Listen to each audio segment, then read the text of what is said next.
Bible বলছে যখন স্বর্গদূত worship করে আর লুসিফার ঈশ্বরের বিরুদ্ধে ঘমণ্ড করে, সেই স্বর্গদূতকে স্বর্গ থেকে তাড়ানো হয়, তাকে ফেলে দেওয়া হয় সেখান থেকে। আর সেই লুসিফারকেই আমরা শয়তান বলি, যে ঈশ্বরের লোকদের তাং করে। লোকরা ঘুমোয়, শয়তান কিন্তু ঘুমোয় না। লোকরা আলসেগিরি করে, শয়তান কিন্তু কোনোদিন আলসেগিরি করে না। কোনো ব্যক্তি যদি পবিত্র জীবন কাটায়, সে দেখতে আসে, আচ্ছা এবার এখনো বাইবেল পড়ছে, এ এখনো মণ্ডলীতে যায়।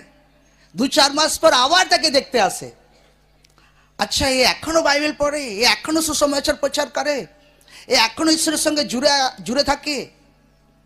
হার্ড টাইমস, অন্ধকার শক্তি লোকদের জীবনে সুযোগ খোঁজে। যতই আপনি পবিত্র জীবন কাটান, এটা শয়তানের কি বলবো একটা গুণ। Hard time,